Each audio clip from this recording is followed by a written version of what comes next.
Assalamualaikum warahmatullahi wabarakatuh. Alhamdulillahi rabbil alamin wa bihi nasta'inu ala umri dunya waddin. Assalatu wassalamu ala asrafil anbiya'i wal mursalin sayyidina Muhammadin wa ala alihi wa ashabihi ajmain, amma ba'du. Yang saya hormati Dewan Juri yang arif dan bijaksana, serta teman-teman staf kepanitiaan dari Bank Indonesia, dan juga tak pernah mungkin lupa sahabat-sahabat syariah yang dirahmati oleh Allah Subhanahu wa taala. Izinkan saya berdiri di sini untuk menyampaikan sebuah pesan penting bagi peradaban kita.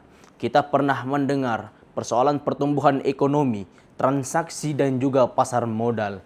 Namun apakah kita tahu bahwa agama kita, yakni agama Islam, memiliki sebuah instrumen yang sangat luar biasa yang menggabungkan antara dua aspek penting, yakni kesalehan spiritual dan juga keadilan sosial.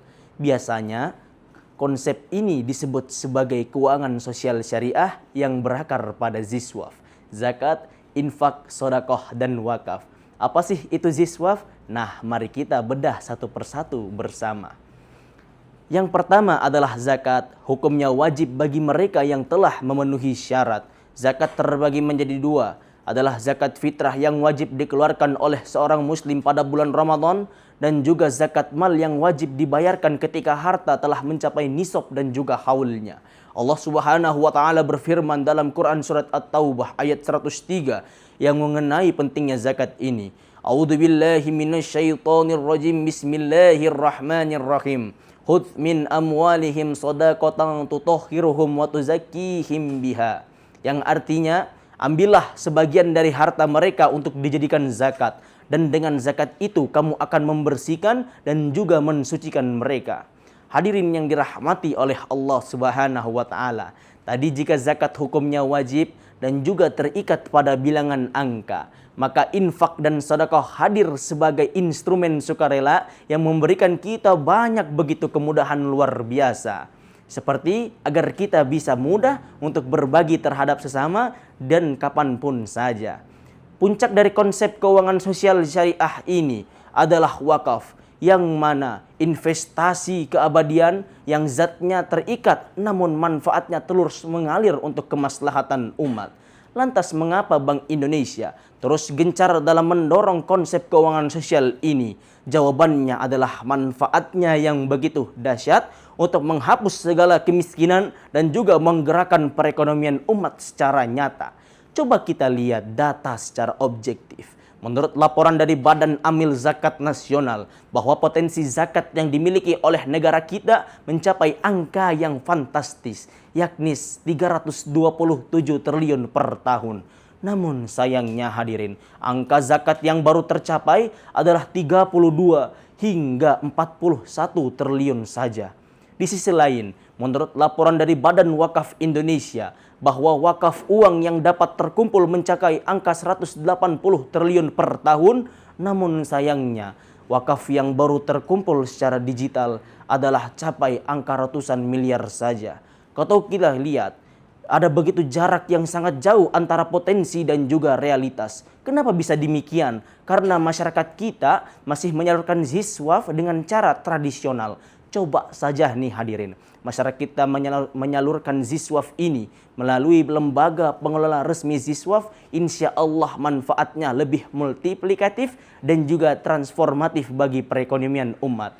Alhamdulillahnya hadirin, sudah terdapat banyak lembaga pengelola resmi ziswaf ini di negara tercinta kita yang telah diakui oleh negara, seperti Badan Amil Zakat Nasional atau Basnas, Lembaga Amil Zakat atau LAS, dan juga Badan Wakaf Indonesia atau BWI. Lembaga-lembaga ini tidak lagi menyampaikan ziswafnya hanya dengan sebungkus nasi yang habis dalam sehari, melainkan mereka mengubahnya menjadi lebih produktif, seperti pengembangan UMKM, pembayaran beasiswa jangka panjang, dan juga pembangunan fasilitas kesehatan secara gratis di seluruh pelosok Papua.